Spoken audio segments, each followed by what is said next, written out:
Hello, Saturday the 16th of November 2019. It is the 17th day of Mercury Retrograde with just another 4 days to go. But from tomorrow, Sunday the 17th, those last 4 days, well, the last 3 days of it really, are pretty critical because it's a much more intense time of Mercury Retrograde, although we are now more or less at the back end of it, which is when we start getting reasons coming to mind and begin to understand why things have been the way they've been, what the lessons are that we are supposed to have learned. It's all about our awareness, really, and that is, I'm not going to say that's why it happens. It happens because of whatever complex reasons the universe has, but it certainly does happen. Anyway, it's intensified from tomorrow right through to Tuesday the 19th, and then on Wednesday the 20th, Mercury stations direct. After that, we've got the post-shadow, but the real Mercury retrograde time is over. The moon is in Cancer today. We'll be in Cancer all the way through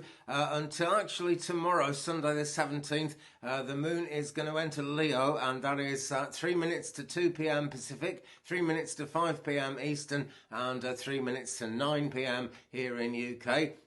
Actually into the early hours of Monday in New Zealand. Right, so what have we got today? An interesting real group of alignments. The moon, actually, let me just say the moon phase, she's 85.2% now on her way down. Third quarter will come in next week, but right now the moon is actually trine Mercury, which is still very retrograde. It's in theory, communication should flow smoothly, and actually I've seen evidence of that happening today. It's not all bad news by any means.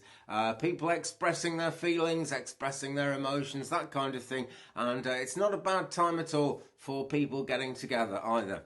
Mercury itself, as retrograde as it is opposite Uranus, so sudden changes can happen. Things could be awkward. Hopefully it won't be that way because Mercury's retrograde, but you just never know. It kind of does its own thing when it's retrograde, does Mercury. Inflexible communications, that's one thing that can hold things back. We might see shocking news items, and there actually was on the British news this morning, and you might have heard about this in the States and Canada as well.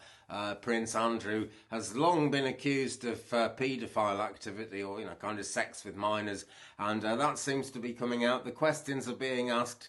I hope we get through to some answers in that sense. So that really does go with Mercury being opposite Uranus, the way things generally are going. Venus is conjunct Jupiter still. That's been the case for a while now, so that's quite uplifting in terms of love and finance as well. It's kind of quite a positive time.